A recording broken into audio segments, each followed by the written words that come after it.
સમાચાર રાજકોટથી મળી રહ્યા છે। ભાજપના જ કોર્પોરેટર અધિકારીઓથી ત્રસ્ત છે। વોર્ડ નંબર 17ના કોર્પોરેટર વિનુ ઘવાએ કાઢ્યો છે બળાપો। અધિકારીઓ કામ ન કરતા હોવાથી કાઢ્યો બળાપો। સિટી ઇજનેર અલ્પા મિત્રાને કોર્પોરેટરે લીધા છે ઉધડા। આજે ડેમના પાણીથી લોકો કપડાં અને વાહનો ધોતા હોવાનો આરોપ। 3 મહિનાથી રજૂઆત છતાં અલ્પ મિત્રા જવાબ ન આપતા હોવાનો આરોપ લગાવવામાં આવ્યો છે। અલ્પાબેન મિત્રા છે એ અમારા સિટી છે એને મેં 3 મહિનામાં કેટલી વાર ફરિયાદ કરી ભાઈ આજી ડેમ છે એ પીવાલાયક પાણી છે એમાં કપડા લોકો ધોવે છે ગાડીઓ લોકો ધોવે છે એનો તાત્કાલિક રસ્તા બંધ કરીને એનો કંઈક નિર્ણય કયો સિક્યુરિટી રાખી લ્યો તો તમે કાંઈ કરતા જ નથી એમ ન હાલે એટલે હું એને 2 શબ્દો કહેતો હતો।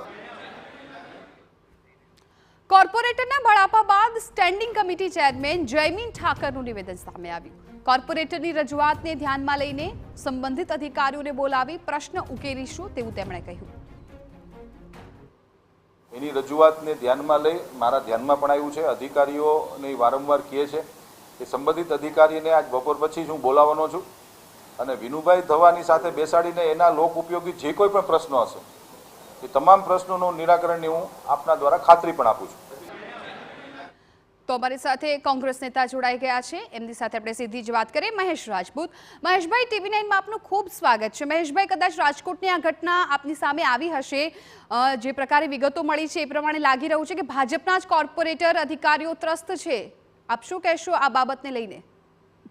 આમાં બહુ સ્પષ્ટ વાત છે બેન કે ભાજપની અંદર ઘણા સમયથી આ બધું ચાલતું હતું। એક સમયે વિજયભાઈ જ્યારે મુખ્યમંત્રી હતા ત્યારે ધારાસભ્યો ફરિયાદો કરતા કે કલેક્ટરોની અમારું નથી સાંભળતા। એ જ રીતે ક્યાંક ને ક્યાંક ભાજપની પોતાની પણ એક જૂથબંધી ચાલી રહી છે કોર્પોરેશનમાં। બીજી વસ્તુ એ છે કે હવે અધિકારીઓને જ્યારે જેલમાં જવાનો વારો આવ્યો છે અને પદ અધિકારીઓ માલ ખાઈ અને શાંતિથી બેઠા છે, એટલે હવે અધિકારીઓ પણ કોઈ પણ વસ્તુની સીધી ટેલિફોનિક વાત આવે તો એને પેલા ચેક કરવું પડે કે આ સાચું કામ છે કે ખોટું કામ છે, એ પરિસ્થિતિ છે। કારણ કે ભાજપના કોર્પોરેટરો અત્યારે બધા છે એ શંકાસ્પદમાં આવી ગયા છે કે આ ખોટું કામ કરાવવા માટે આપને ફોન કરે છે કે એને પણ જ્યારે ભાજપના પ્રમુખશ્રીએ લેખિત એવો આદેશ કર્યો બધાને કે લેખિત જ ભલામણ કરવી અને લેખિત જ વાત કરવી અધિકારીઓ સાથે, તો જો વિનુભાઈ ધવાએ લેખિત કરી હોય અને એનું સાચું કામ હોય તો સાચું કામ કરવું પડે।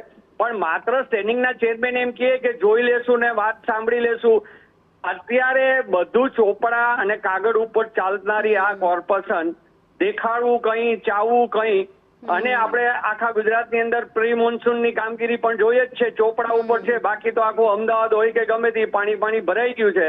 એમ અધિકારીઓ છે એ પહેલેથી જ એની પાસેથી નાણાં લીધા હોય ટેબલ નીચેથી પદ અધિકારીઓએ તો એ દાદ આપે જ નહીં।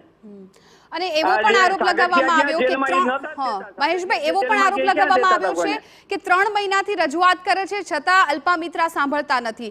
એટલે જો કોર્પોરેટર આવી રીતે રજૂઆત કરતા હોય છતાં બી એમનું પક્ષના લોકોની પણ વાત ના સંભળાતી હોય તો સ્વાભાવિકપણે એ સવાલ તો થાય કે પછી પ્રજાજનોની વાત તો એમના સુધી પહોંચવાની જ નથી ક્યારેય।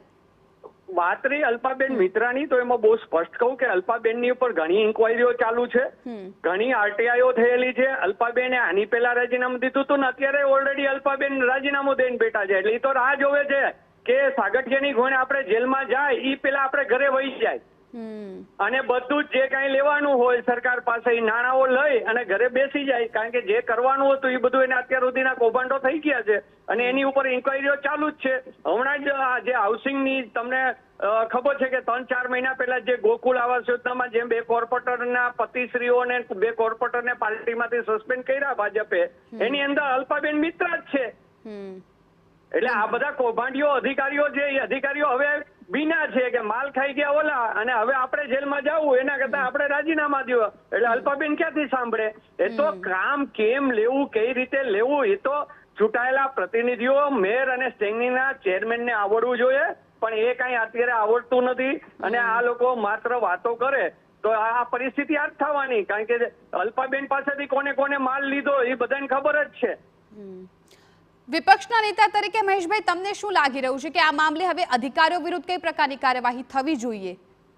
હું બહુ સ્પષ્ટ માનું છું કે કોઈ પણ અધિકારી હોય એની ફરજની અંદર બેદરકારી રાખે તો શાસન કરનારે એને એવી જગ્યાએ બેસાડી દેવા જોઈએ કે એને આખી જિંદગી અનુભવ થાય કે આપણે સમાજનું અને પ્રજાનું કામ ના કરીએ તો શાસક કરતાઓ જે હોય એ જે કોઈ પણ પાર્ટીનું શાસન હોય એ આપણે અહીંયા એવા ટેબલે બેસાડે કે અહીંયા ખાલી એને ઇનવર્ડ ને આઉટવર્ડ જ કરવા જોઈએ, એવી સજાઓ દેવી જોઈએ એને. બિલકુલ મહેશભાઈ, આભાર અમારી સાથે વાતચીત કરવા બદલ. તો જે રીતે વિપક્ષ નેતા પણ આક્ષેપો કરી રહ્યા છે કે કોઈ પણ કામ છે બરાબર નથી થઈ રહ્યું હતું ને ટેબલ નીચેથી પૈસા લઈ લેવામાં આવે છે ને ત્યારબાદ અધિકારીઓ છે પોતાની જવાબદારીમાંથી છટકી જાય છે. એટલે આવા અધિકારીઓ વિરુદ્ધ કાર્યવાહી કરવી જરૂરી છે, કેમ કે જો અધિકારીનું સાંભળવામાં ન આવતું હોય તો પછી પ્રજાજનોની વાત કદાચ એ લોકોના કાને પણ ક્યારેય નહીં પડે.